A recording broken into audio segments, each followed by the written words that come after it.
call this meeting to order. Thank you all for being here. It's good to see you.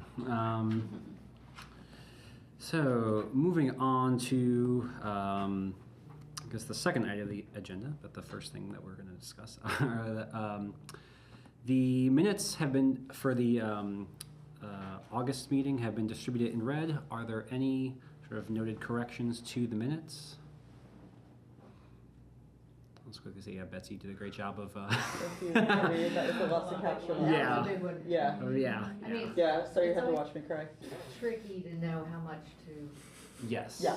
you know, but I did my best. Yes. No. I think it was great. Thank you. Okay, good. Yeah. Yes. Okay, excellent. I'm going to go ahead and motion to approve the minutes. Can I get a second? Second. Thank you. So all in favor of approving the minutes, say aye. Aye. Okay, any opposed, say nay. All right, the minutes are approved. Thank you again, Betsy. And now, Holly, with a quick update on the BAC financials. Hello, everyone. No changes since last month. Always love folks.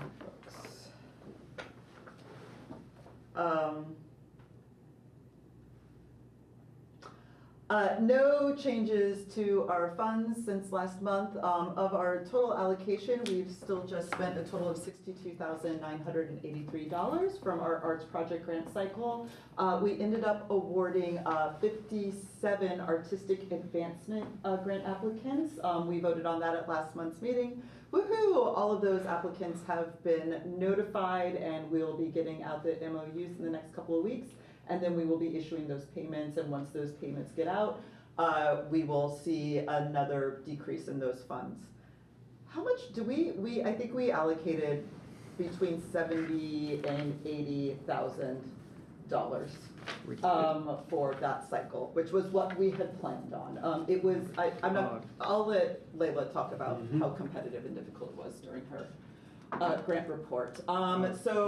We've still got one more grant cycle to go. That's our operations cycle. That closes next Friday, and we have a nice chunk of money that's a mix of City of Bloomington General Fund and local income tax funds and Bloomington Urban Enterprise Association funds to cover those applications. Looking forward to another exciting grant review session for those. As you know, in addition to our funds we allocate for grants every year, we've got a couple different pots of money. We've got $5,000 allocated for a couple more public art and artistic advancement development workshops that will happen later this year. And we've got right now $16,500 allocated for public art grants.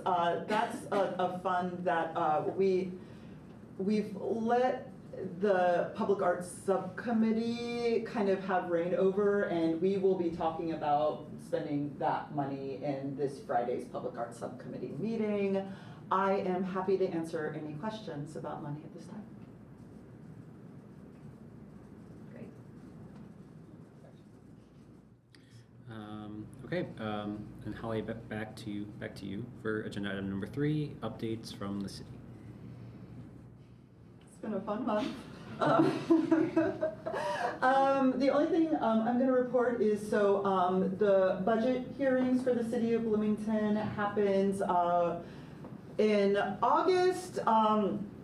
No big surprises. Overall, city departments were asked to make cuts, just given what's going on with State Bill SE1. Luckily, there were no cuts proposed to the arts budget, so we're very lucky about that. Yeah, I think that's a good sign. Our administration understands the value of the arts. Yay. So that information has been presented to council, and now council still has to vote on the budget. I never want to see everything's going to be fine until it's like voted and approved and the state said yes, which will happen at the very end of this year. I haven't had any questions from council about any arts lines, and I take that as a good sign. So I will just keep you all posted. as that approval process moves forward. And so basically, as long as everything is approved, I will have the same amount of money for grants as I did this year, and the same amount of money for public art projects as I did this year as well. And some budget lines, we give annual allocations to both the Buskirk Chelmley Theater and Constellation Stage and Screen, who runs our Waldron Art Center, because those are city-owned facilities, and we just want to make sure that they can operate and also keep up with inflation and other fun things like that. That's all I have for city updates right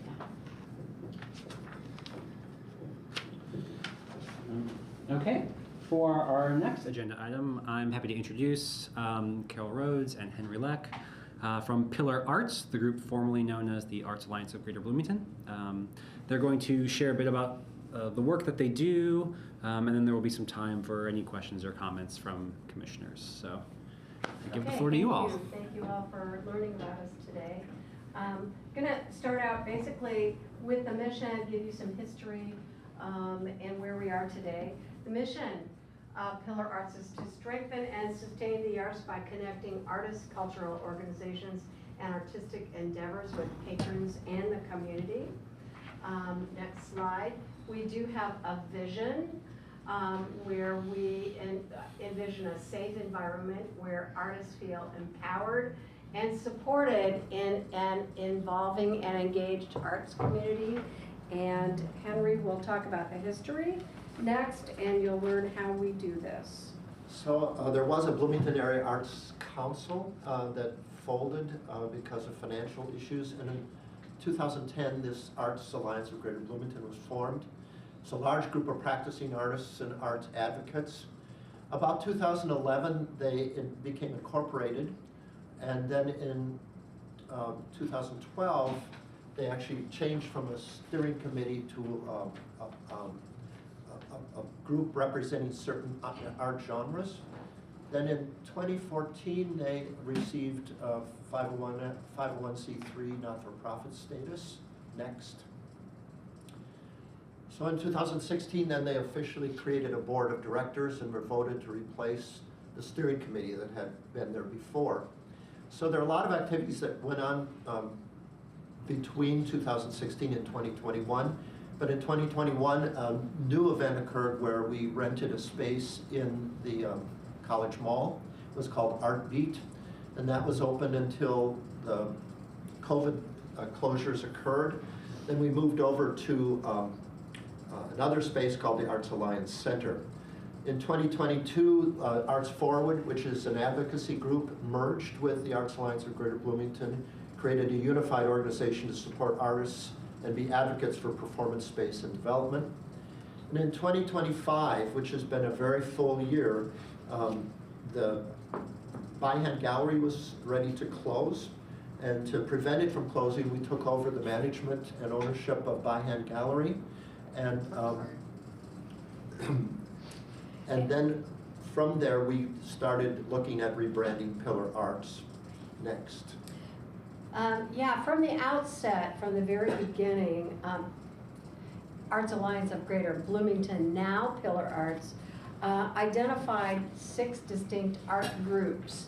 Our board has been made up of representatives from those 6 forms of art: visual arts, music, literary arts, dance, theater, and film, galleries, and venues. We realize that arts are changing, however, and we're starting to, adapt to new technologies and a mixture of these multimedia kinds of things. So we're hopefully adapting to the times.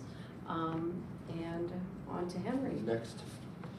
So recently, actually in February, we were evicted from our space at the Arts Alliance Center because we're paying low rent and had to make the decision, do we close or do we move? And they said, well, we have the Victoria's Secret space, which was a near demolition condition. It was in horrible shape. It had been a laser tag place, painted bright blue, yellow, and orange, and Pink. There was stuff all over. The pipes were leaking, the thermostats weren't working, and so we've invested about 10 grand in remodeling and updating that. And So now we've more than doubled our size. This is about 8,900 square feet. It involves about 6 galleries, an special exhibit space, and a performance workshop space. So we're now at right near Target store, but we're kind of at the end of the mall, less traffic, but more space. Next. So this space is all volunteer supported. We do pay a contractor who manages the 2 galleries, but galleries are run by volunteers. And right now it actually is a challenge for us to stay open every day because the space is so big. We have to have 2 volunteers to manage all the space, but we're working on that. There are currently 48 artists that display their goods in that space. We have then monthly exhibits going on, and there is a jurying process for artists to be in there. But there's also a performance space, which is now 30 foot by 30, and we can seat about double the number of people we could seat in the other space. Next.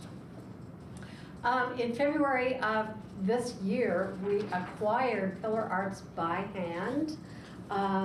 They were ready to retire. They're downtown in Fountain Square, and now they are, By Hand is part of Pillar Arts. By Hand Gallery was established in 1974 as an artist-owned collaborative, so it's been in Bloomington for over 45 years. And it showcases more than 100 local and regional artists. By acquiring Pillar Arts by Hand, we now can participate in Gallery Walk on Fridays, which is very good for us. And we also have artwork in the commons area around the fountain. The owners are still involved and advising, and good relationship all the way around. So we're very happy to have By Hand Gallery. Next. So the question, there's one more slide for you. Well, actually, that is So sort of next. what I said, yeah, next. So why Pillar Arts? We have a little double thing going on there. We had looked at our logo. It's Arts Alliance of Greater Bloomington. It was in script. Younger people don't read script anymore. And it had a heart, and it kind of identified us as being an old people Sunday afternoon white hair group. And we wanted to relate more to the ongoing edge of art in our city. So we went back to try to redo the logo, and then we decided Arts Alliance of Greater Bloomington is too many words for a logo. So we have on our board Ryan Irwin, who's done a lot of the logo work in town, Hopscotch and various places like that. And we went through a long process of finding words where we could get a URL space and would be representative for us, and came up with the word pillar. So Pillar Arts is now our new name. We're still Arts Alliance of Greater Bloomington. We're a DBA of Pillar Arts. And one of the things we've had to do was rebuild the website. So we now have a Pillar Arts. It used to be bloomingtonarts.org, but now it's pillararts.org website. It was launched in July of 2025. And as you can see, it has a lot of improvements to it. There's a bi-weekly rotation of member spotlights in it. We've incorporated the directory into the site. We've had an interaction homepage which connects viewers of all kinds to the resources. Our audience are artists and art organizations, community members, learners, supporters. So we're trying to modernize the site, and proud to say over 3,300 individual pages views have occurred since we've launched the site, and 95% of those site visits are new or non-returning. Next slide. We have a number of. Wait a minute, and then we have the arts directory. Excuse me. And I'm going to lose my voice. Go ahead. We do have an art directory, which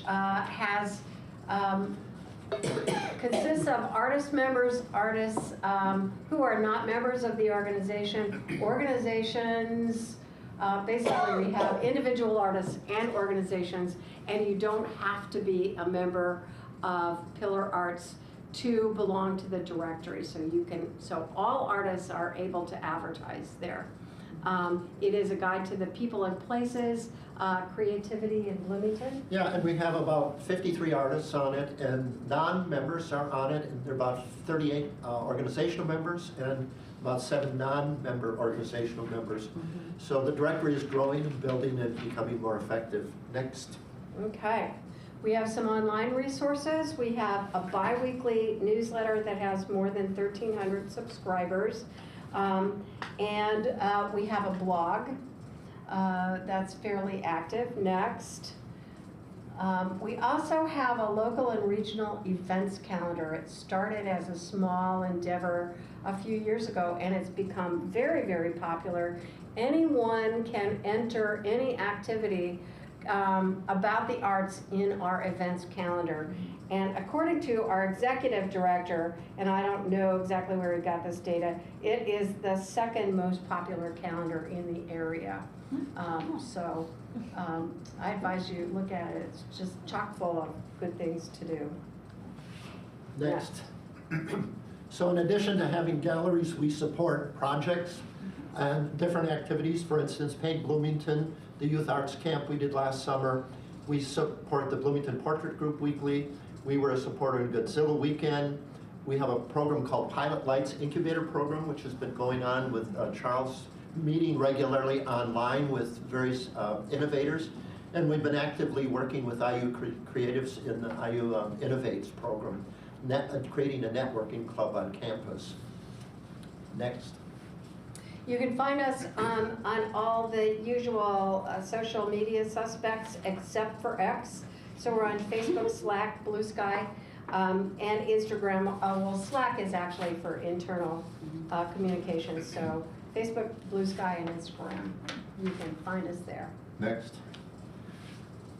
So we know that we get support from the Bloomington Arts Commission, so I didn't add this in to this slide, but we've had support in the past from the Indiana Arts Commission and from the Microsoft 365 nonprofit grant that we received. So we rely on long-term support from granting organizations as well as income from our members and from the galleries. Next. Next. We have a number of sponsors. So these are supportive members that we've relied upon. Yeah. Next. Thank you for listening. Open for questions. Yeah. This is most impressive, extraordinary what you've done for Bloomington in terms of helping to gather some faltering, not to their own fault, but faltering organizations and making something really exciting. That's great. I am wondering whether there's an opportunity for you to do some, more than you're already doing, some kind of exchanges of partnerships or co-advertising or co-projects with Constellation, with the Busker Chumley, or other organizations. It seems like there's lots of ways to get your word out, and you'll be in a good spot to help those organizations get theirs out. I can respond to that. We have a close relationship with Constellation. They actually have a display in our gallery, and they give us half a page free in their playbill. Mm-hmm. And Gabe was a leader in Arts Forward, so we've done 3 or 4 panel discussions, and Constellation has given us free use of that space. So we've done that 3 or 4 times. We have a couple more that we're looking forward to doing. With Busker Chumley, we just co-sponsored the Godzilla weekend with them. So we do work with those organizations pretty regularly. Great. Thank you. Yeah.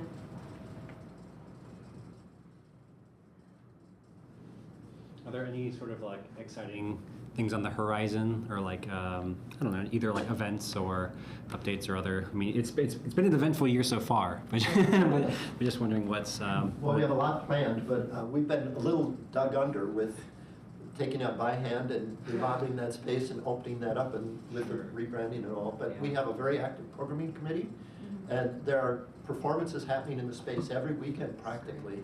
And we have workshops planned. There's a regular belly dancing class going on there, and Tai Chi and various things like that. So it's been very active. Big things coming up, Not so much right now. Well, yeah, it's been a big year. Yeah, it's been Yeah. a really intense 3 months. Yeah. Yeah, we're really increasing our performances, and we have performances now just about weekly, and people are approaching us to use the space. The other So- thing is that we've made a decision philosophically and practically that our space is free to any not-for-profit in the city.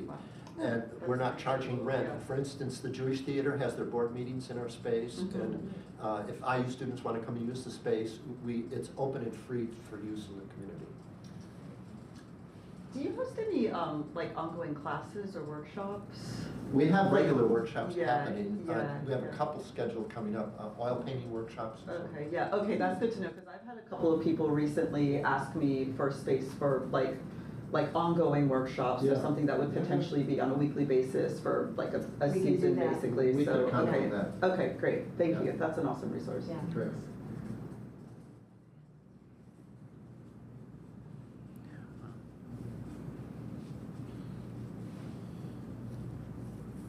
Okay. Yeah. Thank you all so much. Amazing. So, Yeah, Great. thank you. Thanks for letting us come in. Yeah, yeah, thanks for absolutely. everything you're doing to support the Yeah, it's really community. incredible. And, yeah. We'll work hard to get our support grant application done this month. Yes. Yes, yeah. Thank you, everyone. Great, Yeah, thank you so much, thanks for joining us.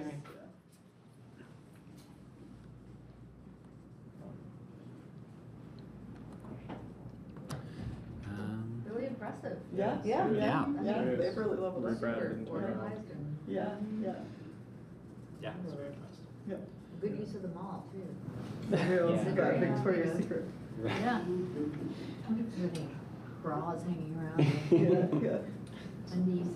I wonder, I should have asked if they had something on their website that talks about the space rental. Is I'm it the pretty sure they performance do. space? Is, Checking it out. yeah, Well, did he mean the performance space is available for the workshops? I think it's like a multi-use space. Like, I haven't been to the I new haven't seen space it. yet, but I'm kind of envisioning it like similar to the way their old, like, available space worked. You could do it for many Oh different yeah, types of it things. does say here it has classes and stuff. Yeah. Okay, they do have it on their website. Awesome. I wanted to find the link to send to people. Well, yeah, I'm glad we got to hear from them. All right, moving on to agenda item number 5, an update from the new interim public art chair, Christina.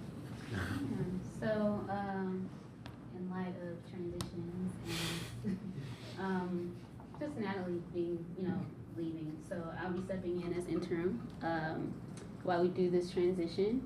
I don't have a lot of announcements for today. I just want to say that on Friday we have our public art subcommittee meeting here. And then also I'll be touching base with the people who were involved with the task force. Just look out for that email this week. So that's really all I had. Great, cool. Thanks for stepping in. Yes, thank you. Yep, thanks, Christina.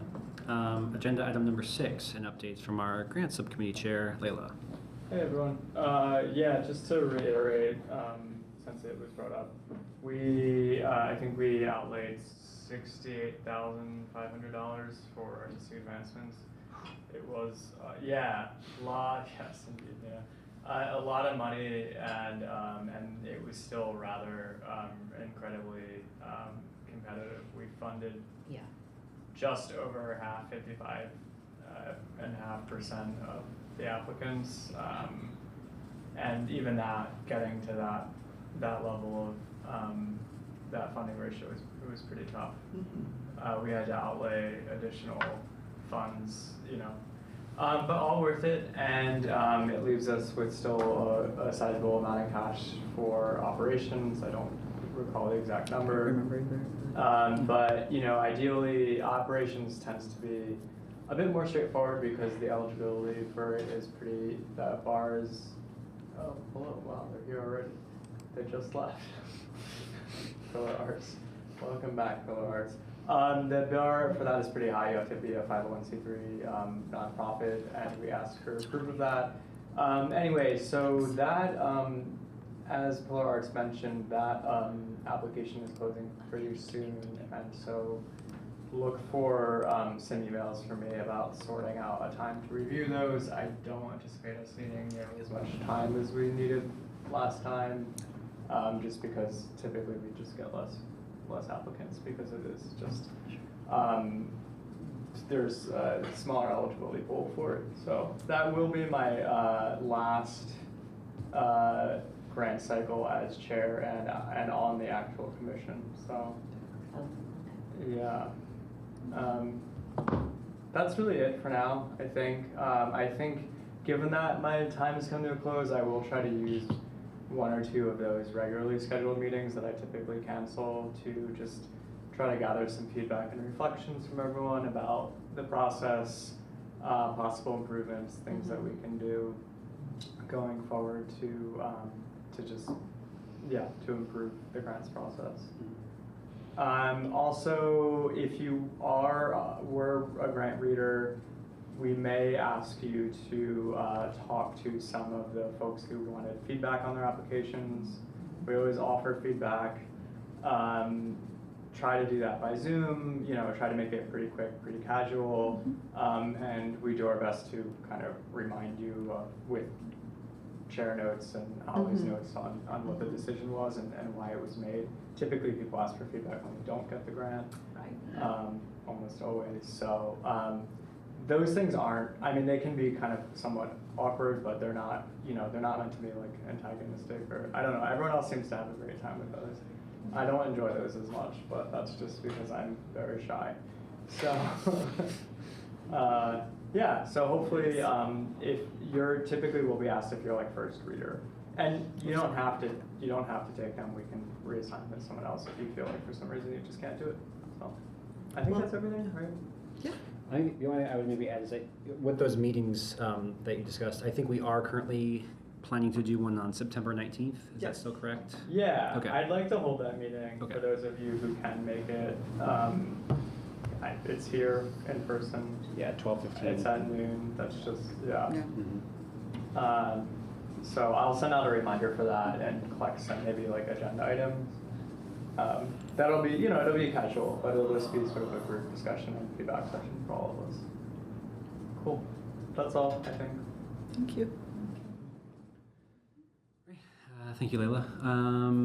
Any questions on either public art or grants before we move to comments from the chair? Okay, great. Okay, I got a couple things here, and then we are gonna, I think, likely have some discussion today about sort of like some of the vacancies that we have. On the lighter side, I'll just give a quick reminder that we have a farewell event for Suzanne this Friday, 6 to 8. We're meeting at Food Truck Friday. I think the idea is that it's going to be pretty informal. Just going to show up, grab something from one of the trucks. We'll just all hang out at one of the tables. And just hang out and chat. So it's at the at Switchyard Park? At Switchyard Park, yep. Okay. There's oh man, I pulled it up. I saw an ad for it today. There's Rock E Bassoon will be playing, the electric bassoon rock and roll group. That's right. Cool. Yeah, it's multiple bassoons rocking out. And then the Splattertones, which is a pop bop and instrumental jazz group. So yeah, quite a lineup. And then in general, I will say that both the mayor's office and the city council are currently considering applications for the vacancies that we have currently. We have not received any updates on those at the moment, but we did have a number of highly qualified people apply for those. We've made a couple recommendations. We will see what they do, but yes. Process for that. I know it's approved by them. So do you make the, how does it? Those applications come in, I believe, I know that Holly sees them. Mm-hmm. Okay. And then, but also the mayor's office and the council, also see those. Yeah. And then I think if there are folks that we see on there that, we know and we think will be a good fit, we will make recommendations that hey, these, we would recommend these folks, and then they do with that what they will. Okay. So is that? Yep. Okay. Sounds good. Yep. Okay, great. I asked several people to apply, Herb and Angie Caldwell. Oh, yeah. I don't know if I've seen their I application, hope they did, I don't Yeah. know. Do you have any sort of thing about IU people? I know IU is represented here, but in other words, do you have a limit of the number of IU people, or do you try to stick to community people? I don't know that there's a formal,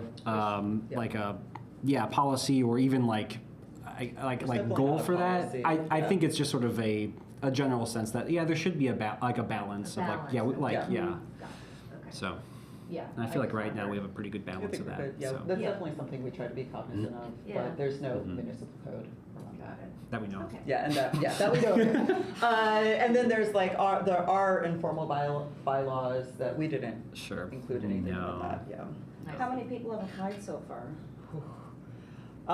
We get applications on a rolling basis, You do? and so, but sometimes when people, so there's only, if you all remember, there's like one application to be on every commission, Yeah. and so you can check boxes of which commission you want to be on, and so a lot of people check like all the boxes. But Way. but So you have to look at all of those for the arts? yeah, but it's really quick because it Yeah. becomes pretty apparent pretty quickly, Right. like what people are really like looking to do, and so I think it makes it really easy for us to be able to say, okay, this person is a good fit, whereas this person might be a better fit for like a transportation and planning commission, for example. But I would say that like it kind of waxes and wanes. I would say like at any given point in time, there are like 3 to 5 like pretty excellent candidates, and some of those are based on like conversations we've had with our with community members, and some are just people just kind of out of the blue pop up as someone interested in doing it, and I think it's like, unfortunately, like this is like one of the rare times where we have open seats. And we'll have a couple more at the beginning of 2026. So a lot of times though, when we're just full up, we're getting all these amazing applicants and there's just nothing we can do about it. So generally, as we're having conversations with those community members, we just say, hey, we see you, we think ultimately you could be an excellent candidate when seats open up, and we'll just kind of revisit the conversation with you when Right. those seats do open. I asked Austin White to apply too. I thought he would be a good fit. Yeah. He has applied. Yeah, Yeah. good. Great. We hope we get some good people. Yeah. Can I just mention one thing about Natalie leaving? Sure. I was wondering why there wasn't a consideration that she could at least work out her term. And because we have vacancies Mhm. and we need her expertise on thank you. Yeah.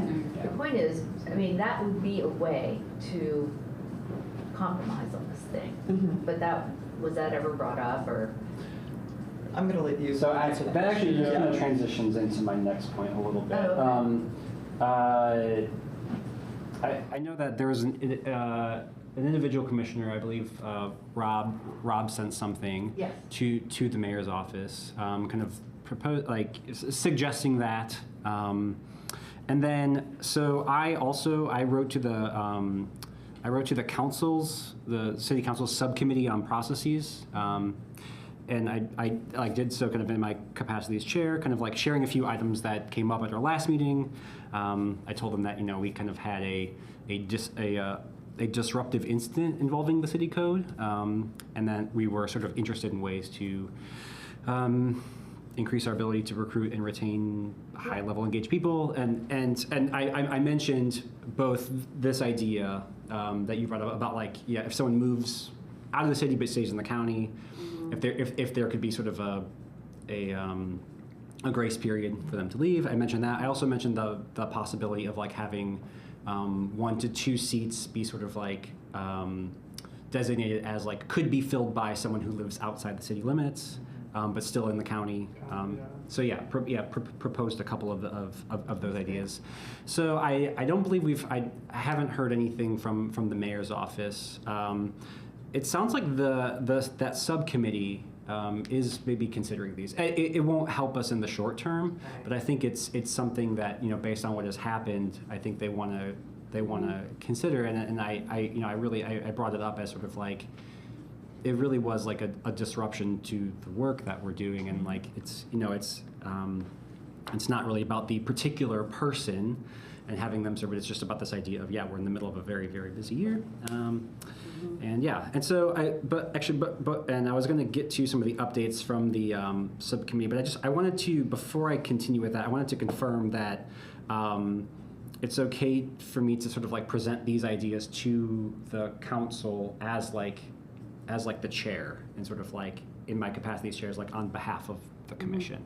Yes. Okay. Okay, can we actually do a formal vote on that? I was Okay. asked So to- present the subcommittee No, so that represents the county? So basically, the things that we are discussing here, like the general ideas that we are having, that like I can present those in my capacity as chair on behalf of the commission. I don't know if I can vote remotely, but absolutely, please be our voice. If you need more voices, let us know. Okay. Yeah, thank you, Rob. Thanks. Could So- we do a formal vote Yes, on that? so, okay, So I will say, I guess all in favor of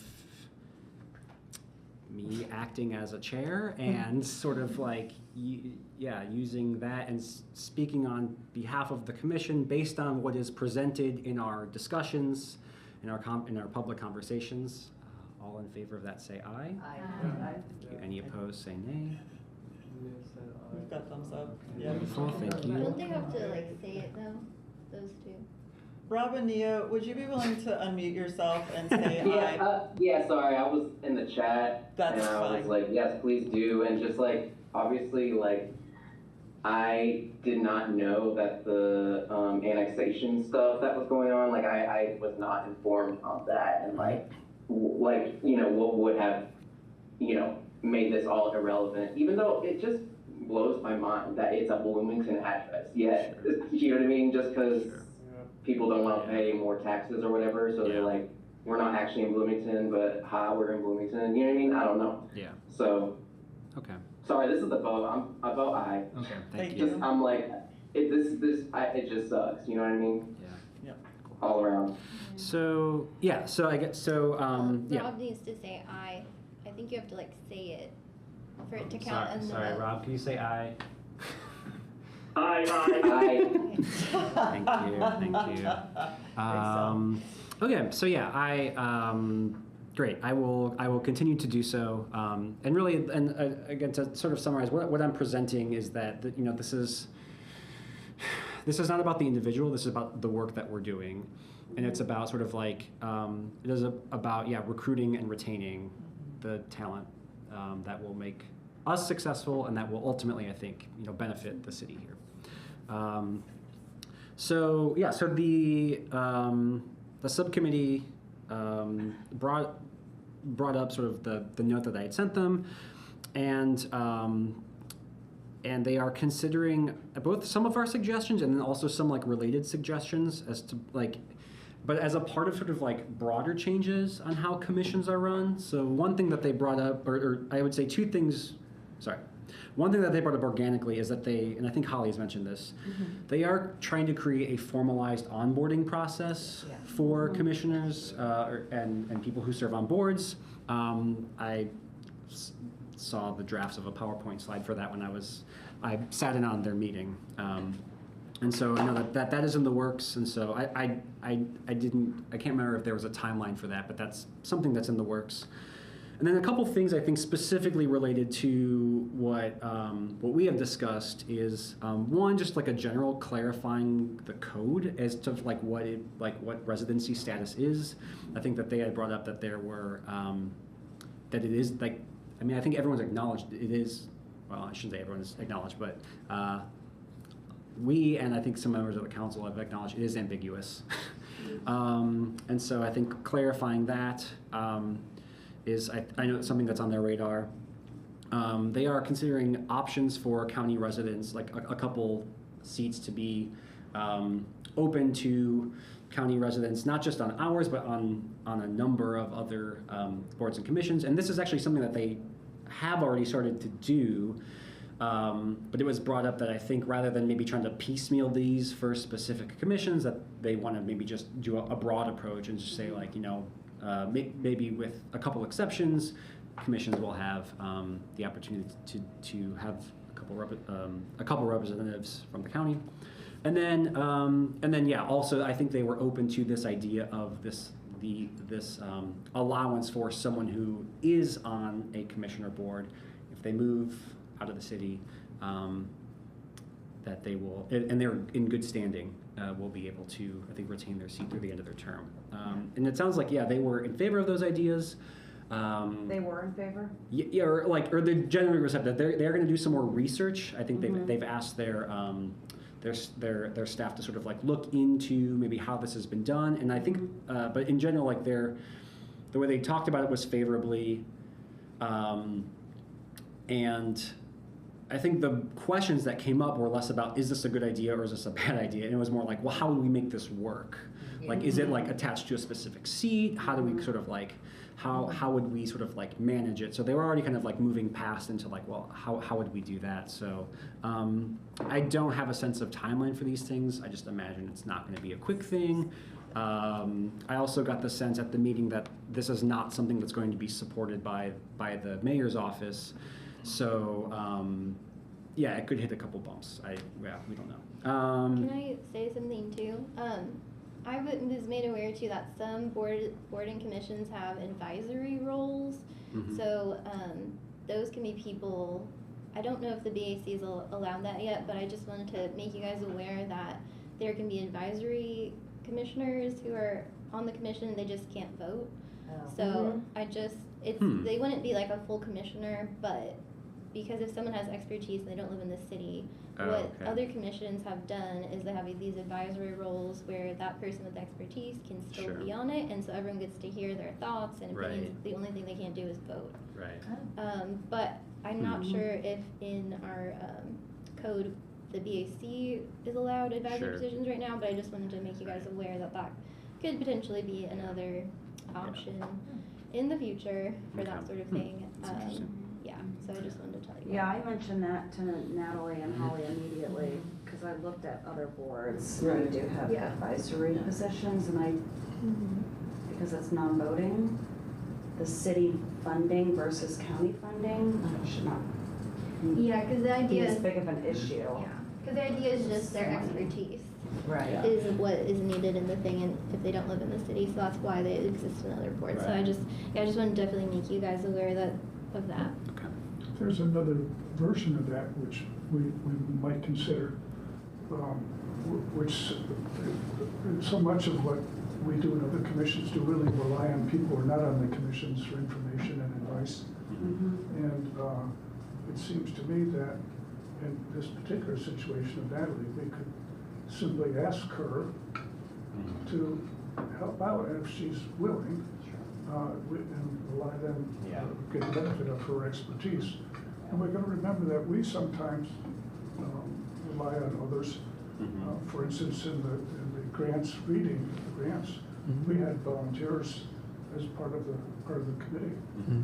So, and I know that the Monroe County and Bloomington Foundation also will call people in, volunteer to do things like read grants and so on. So I don't know if we necessarily need to have anything special set up. Just decide that we want to reach out. I'm not saying the others aren't great ideas. I'd much rather see them. Or at least have them part of the mix, but still. Natalie deserves the recognition of having the title of being on the commission, though. To me, I'm just like, it's not enough to just have like a special commissioner or something. I'm just saying, like, if I was in Natalie's shoes, I would kind of feel like, not, like, you know what I mean? But, like, obviously we're not the same person, so it might be fine, but my personal opinion, I'm just like, why can't we just, you know what I mean?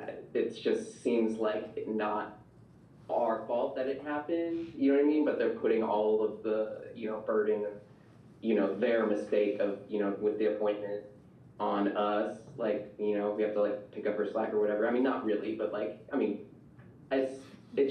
she deserves, that I just need that to be said. I mean, we all say it, but whatever. Yeah.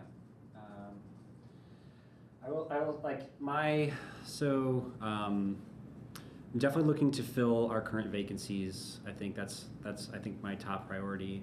After that, it will be to sort of like line up leadership for the next year, because our entire leadership team is going to be transitioning either out, hopefully out of out of my third role of chair, and then and then I think we have someone that's on the path to be the public art chair, but formalizing that. So I think once our commission is at like full capacity and set for the next year, I would love to explore the sort of like these ideas for folks in advisory roles or whatnot. And then also I will continue, at least on this particular issue with the council, continue to provide updates and continue to speak. I do unfortunately have one more item to raise about code and applicants. But before we move on to that, do I have any other thoughts or comments on sort of like this particular issue? Okay. Thanks for bringing that up, Betsy. And I'm glad that it sort of like aligned with what I was going to say. And I really appreciate sort of the trust you all put in me to sort of speak on the commission's behalf. I will do my best to do that. Okay, so we had another thing come up. I'm going to keep the identity of this person sort of like not. I'm not going to say it, but I'm going to sort of like provide the context of what happened here. So we have another issue come up regarding conflict of interest. So, and I wrote this out because I wanted to get the language right. So shortly after the last meeting, we received an application for one of the vacancies. That person is a highly qualified and active member of the Bloomington art scene. Highly recommended the mayor's office consider this person for a seat. The mayor's office then vetted this person and learned that they lead a local organization that receives a BAC grant, and that a small portion of that grant supports their salary. And it was then deemed that the potential for conflict of interest was too great, and that person was told that they would not be appointed to the commission. And this is, they cited Indiana State Code 35 to 44. I'm just not going to read all that, but in particular part of the Indiana State Code. So, and I don't know, this is, I have a lot of feelings about this, and I know Layla does as well, as grants chair, because this is kind of closely tied into how we grant and our sort of our relationships within the broader Bloomington art scene. I mean, this situation is distinct from what happened with the residency requirement, but there's a pattern developing here where sort of like code is being narrowly interpreted in a way that is really restrictive, in kind of what we're trying to do. And I just kind of wanted to get the group's feedback on, whether a response or any sort of action I think is warranted on this. I think we can't supersede state code, and we have to be really careful that the trust stays with us to distribute this amount of money, personally. Not that we have to agree with the code, because we don't, but unless you change the code, you can't change what we do, and that's state level, it's not even local, right? They were pointing to state code. They were. So. Yeah, so the state code, I recently read this code for another reason entirely in its thoroughness, and the city is going above and beyond the state code's definition of conflict of interest. The state's definition of a conflict of interest is a spouse or a dependent. So what this is, without getting too into the details, the city is concerned about a perceived conflict of interest. Mm-hmm. The state code does not say that you cannot have conflicts of interest, just that they need to be disclosed. Yeah. my issue, coming from the grants perspective, and also, public arts, I presume it would be similar, but in grants, we fund quite a number. We're proud to fund lots of different people in the community, organizations, individuals, projects. It is a testament to the effectiveness and the reach of our work that we are funding deeply and broadly across the cultural sector here in Bloomington. And it's also a testament to our expertise as commissioners that we are involved in the local culture communities. And so to enforce an above and beyond state code perception of conflict of interest in the pursuit of some kind of, fairness, it's misguided, because what will happen is that the people who are most engaged in our community's arts will be the most qualified to be on this commission, and thus will not be able to be on it, because the better we do our jobs and the more engaged we are, the more we will, by this interpretation, exclude ourselves from our ability to serve on this commission. It's a self-defeating kind of interpretation, and that's what I expressed to Jared. I happened to be around the person who received this application when it was received and when this came out, so I just, I had a kind of personal and strong negative reaction to it. Yeah. Yeah, and I think, the issue here, is down, I think, to the interpretation of the code, and that's what's, I think what we're seeing here is that code is being interpreted in a way. I'm not a legal expert by any means. So I'd like to suggest another perspective on this, because I think perception of conflict of interest is a very serious problem, potential problem, and that it would be best, I think, to avoid that. A person who would like to be on the commission here has many other ways to act within the community and use his or her talents that way. I agree. And the difficulty comes when somebody says, this person got a grant, or this organization got a grant, because that person's on the commission, and that becomes a kind of public issue. Trust and as we issue. know, things like that can become very public in a place like Bloomington. So Can I say something? I'd like to be very cautious in trying to make an exception. Sure.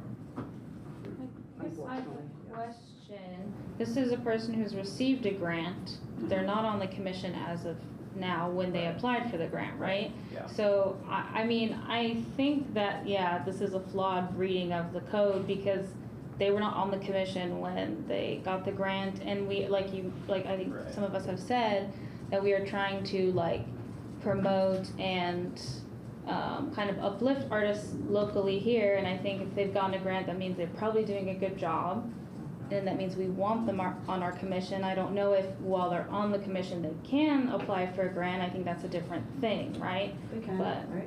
Suzanne? Yeah, I can answer that question. So I'm just going to answer this from a very the way the code has been described to me perspective.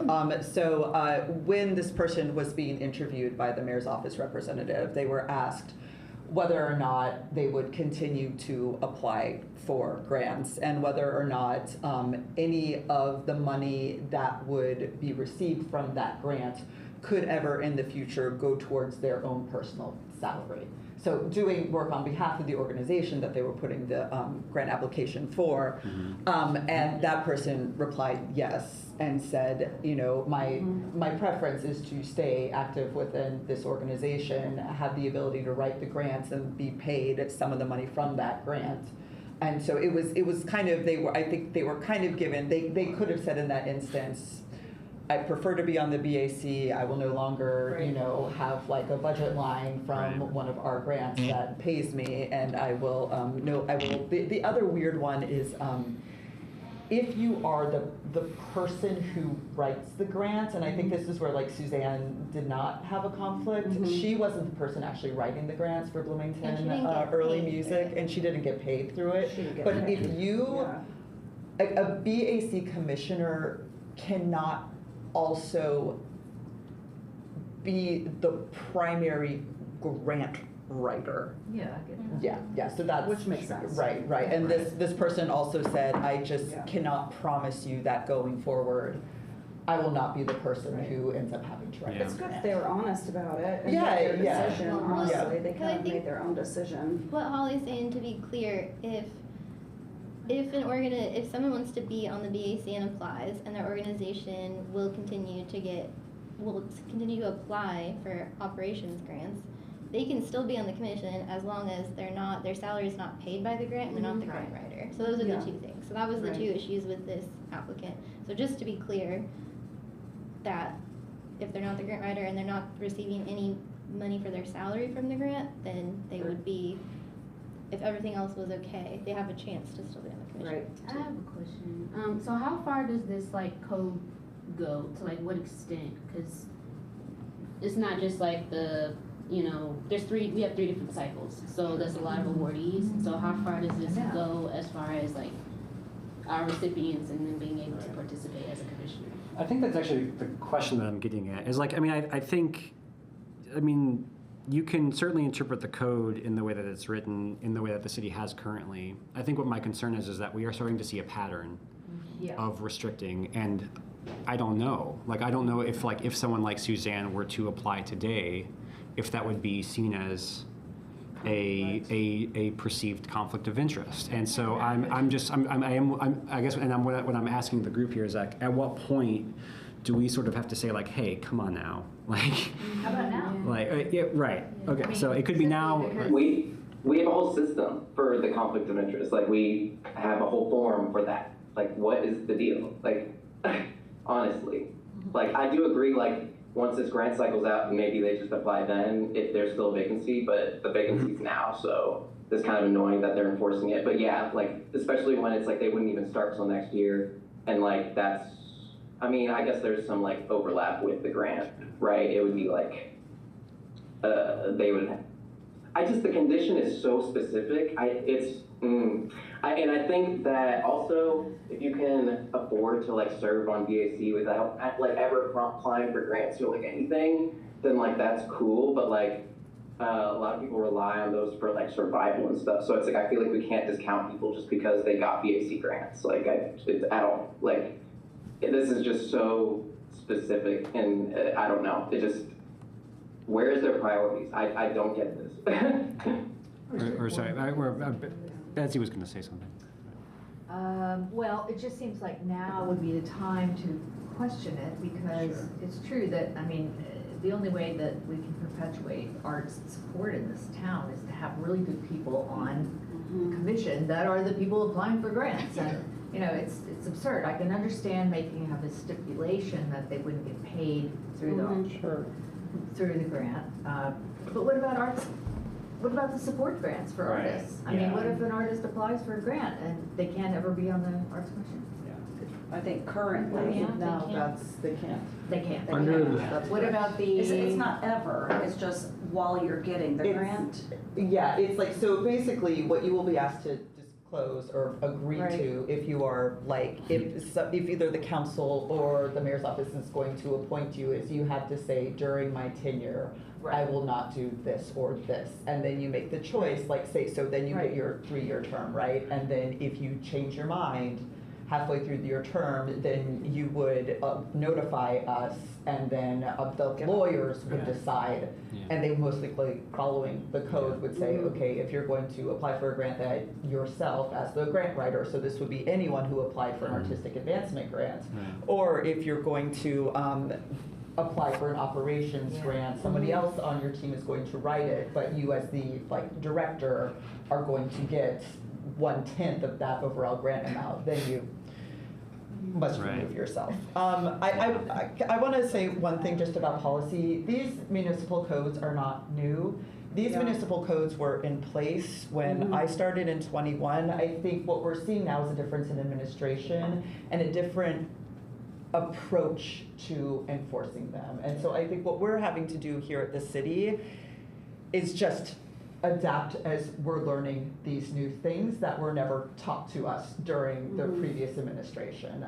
So in fact, I think and we're not the only commission, we are not the only department that is experiencing this kind of whiplash because of this. And I think that legal is beginning to acknowledge that, and they came and did a training for us at our staff meeting a couple of weeks ago where they talked specifically about these two stipulations about who's writing the grant and who's actually getting a cut of the grant.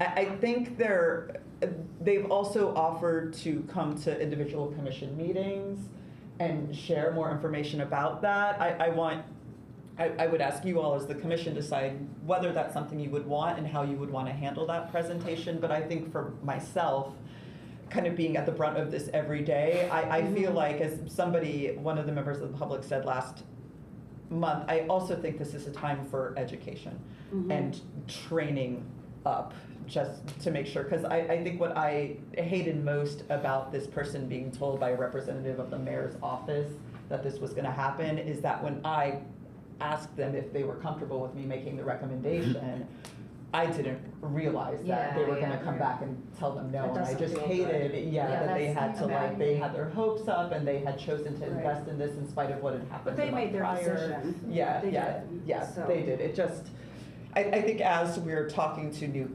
candidates that we want to advance, we're having these conversations with them in advance, so we're not setting them up to be disappointed. Right, good to know for me, like asking people, like, Right, you should apply, like. Yeah, it's not just maybe anybody. Right. So is the conversation right now just around whether or not we should have a discussion around people, like while they're on the commission, if they're allowed to, like if they were to apply for a grant and get a grant and that conflict of interest while they're a commissioner, not if they did it in the past or what have you? No, I think what I'm asking right now is do we want to draft a collective response to this pattern that we're seeing, and that could be it could be a statement of disapproval. It could be a series of questions that we have. It could be. I think we got a lot of questions. Yeah, right. Maybe we should make a list of questions for them to answer for us. Okay. I think there's also a lot of specifics dimensions. about the money and, I mean, if you got a grant. Sure. If you applied for a grant before you became a member of the commission and then you get paid as you're entering the commission, can you do that? Right. I mean, it's all about money, right? It's nothing else, so. Yeah, the bottom line is Specifics. financial gain. Yeah, totally. Right, so. Layla and then Paul.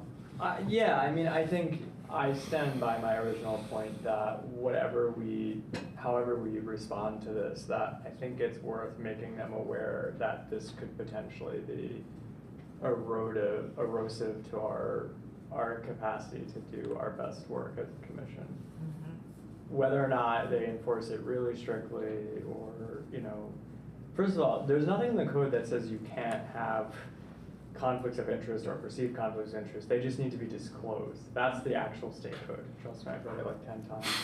So, all that to say, in the past with grants, we've had people who might have a relationship or even a tenuous relationship step out of the room, not deliberate on that grant. We have, procedures in place already that disclose those conflicts of interest. So to me, it seems it would be better to refine those processes, provide them to the city, the mayor, the council, whomever.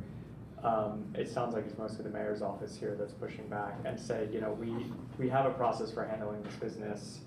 Does it meet your legal scrutiny? I suspect they'll say no. Yeah. But I think we should. Same. I think we should say that this could be just really corrosive to what we do. I think it would be. I've been on the grants committee for 6 years. Yeah. We've given grants to everyone in this city. It's just really hard. I mean, should I go up and be on the Board of Public Works and decide where plumbing goes? I don't know. It just seems like we want experts, qualified engaged experts, to do this decision making, not people who are at such a distance that they have not a single perceived conflict of interest. Right. That is my concern. But It's not a big It's thing. unrealistic for This is, I completely agree with you, Layla. I think the big picture is transparency, and the ability to recuse yourself from any decisions of which you could be partial about. I mean, I'm recalling when I was sitting on the university's tenure committee. I mean, you know all these people. And at some point, if you know somebody closely, you just recuse yourself out of it. I know it's a different situation, but the point is to be transparent. And I know there are, things of appearance, but if you're always pressing for transparency, then I think that reduces those who want to sort of look at what you're doing in a devious manner. Mm-hmm. Okay. So there are lots of, the obvious instances to think of is when somebody's put forward a grant proposal, for instance, and what happens there. But conflicts of interest can be, have many different dimensions than that. I was the chair of an executive committee of a large nonprofit in Cincinnati, and my wife was an administrator in a county board that provided money to that same organization. And as soon as people found that out, I was disqualified. I couldn't. Now, I could see why that would be. That someone might think, well, she loves her husband. He's not paid or anything. He's doing good stuff. Let's tilt the things just a little bit towards that kind of project. And that's not a grant proposal. That's not the individual getting anything. No money at all was involved. But it was still a matter of being sure that the county's money, much of which came from the state, was used in a way that was without any conflict of interest. So I think if we're going to talk this through, we need to think about the fuller dimensions. I'm not saying that I think the county made a good decision, honestly, in my case. And it was just somewhat different than this. And the nonprofit had a good income and so on. So they didn't need me, really. But there are lots of ways in which you can do things which people can then present to others as indicating an unfair way of operating. And so it seems to me if the person had said, hey, I'm just going to quit doing this particular thing over here because I want to be on, we'd have no trouble here. It's that decision about not to try to separate, try to keep both things going at once, as if there weren't at least a perception of some conflict there. It's going to be a lot for us to keep track of, especially the grant writing committee. So, yeah. I mean, I think that what everyone's saying about transparency right up front, so we'll lessen the burden for you guys on that committee. I think y'all have always done an excellent job. I mean, people have gotten up out of that room in circumstances where I was like, okay, I don't, yeah, they're very, they take it very seriously. So, yeah. For the first time in a minute, we're coming up against our against our meeting time here. So I'm going to, if it's okay, I'm going to table this discussion for now. I'm happy to bring it up next meeting if we would like to. In the meantime, it sounds like we have a series of questions, things that we want to say, maybe processes that we want to articulate. I will say if you have any questions or particular statements that you would feel comfortable contributing to, I think, a collective document, please send those to me, and I will work on putting something together. I would also, I think, Holly, under this idea of maybe having some sort of, I don't know, education, I'm a little I'm a little hesitant to have someone just like come in here and tell us what's what. I think I would be interested in having a conversation with someone who's maybe open to having a conversation. And so I think if there's a way to, for you on your end, if you could start having maybe seeing who might be open to coming and having a conversation with us about some of these things, that would be great. So does that sound okay to everyone? Yeah. Can I just say, the Bloody Lady is playing at 7 o'clock, which I think we sponsored. Yes. We did. And with the live score at the Buzzkirk Chumley Theater, if anyone wants to go. It's a super weird movie. Yeah. I'm gonna go. So transition next to upcoming events and important dates. We've got one coming up in 34 minutes. So I already mentioned Food Truck Friday with Suzanne, the bassoons, and jazz this Friday. Any other events that anyone wants to make note of coming up in the next couple weeks? October 1st, Thursdays is going to be big. So.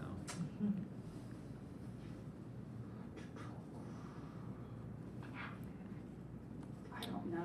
Okay. What is happening? Well, feel free to What's going on? feel free to either if things come up, feel free to either add them to the doc. That doc is always hyperlinked in the midterm emails and in the agendas, so you can or send those to me and I will add those. Moving on to agenda item number 9, commissioner announcements. I think actually there is something happening with the Museum of Anthropology, Archaeology, Anthropology, this Friday. They have a free event. I think it's tomorrow. Is it tomorrow? Oh yeah, you're I right. believe Tomorrow. they usually do them on Thursdays. Thursdays. Those are awesome. Yes. So it seems like it'll be fun. I think I don't know what time it's starting. Sorry, I just remembered it. I saw it today. It's either 4 or 5. I think they usually do something And they have like free pizza for the first 50 people, a chocolate, an ice cream bar. Are they gonna have food trucks and stuff Other outside like events. usual? I think they're gonna have food, but I'm not sure what exactly. Anyway, yes, that's happening. Those are cool.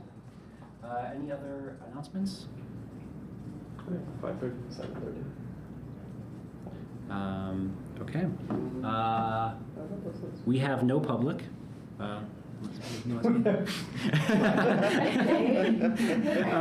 Okay, great. Well, I will go ahead and motion to adjourn this meeting. Can I get a second? Second. Second, thank you. All right. Thank you all for the sessions today. Yeah, thanks.